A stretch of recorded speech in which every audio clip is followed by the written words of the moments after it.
RV Gopalarao charitable trust ఆధ్వర్యంలో Medicover hospital సౌజన్యంలో ఈ నెల 12వ తేదీ మంగళవారం మెగా మెడికల్ క్యాంప్ ను నిర్వహిస్తున్నట్లు ట్రస్ట్ చైర్మన్ రాజారపు మహేష్ తెలిపారు.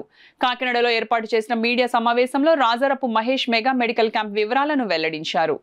మా ఆర్వి గోపాలరావు చారిటబుల్ ట్రస్ట్ తరపున రేపు అనగా మంగళవారం నర్సన్ నగర్లో ఉన్న మా ఇంటి యందు మెగా మెడికల్ క్యాంప్ ఒకటి ఆర్గనైజ్ చేయడం జరుగుతుంది. ఇందులో ముఖ్యంగా ఈసీజీ అంటే గుండెకి సంబంధించిన ఇది, నెక్స్ట్ బీపీ, షుగరు, ఈ మూడాటికి సంబంధించిన నిష్ఠాతులైన డాక్టర్లని పెట్టి వాళ్ళతో అన్ని చెకప్లు చేసి నెక్స్ట్ వాళ్ళకి మెడిసిన్స్ కూడా ఇవ్వడం జరుగుతుంది. వీళ్ళకి వచ్చిన అందరూ దీన్ని మెడికల్ క్యాంప్కి వచ్చిన వాళ్ళందరికీ స్వల్ప అల్పాహారం కూడా ఉంటుంది. ఈ అవకాశాన్ని అందరూ కాకినాడ టౌన్ రూరల్ ఉన్న వాళ్ళు ఎవరైనా సరే ఎంతమంది అయినా వచ్చి ఈ అవకాశాన్ని సద్వినియోగం చేసుకోవాల్సిందిగా మనస్ఫూర్తిగా కోరుతున్నాం. ఇప్పుడు ఈ రాజారపు మహేష్.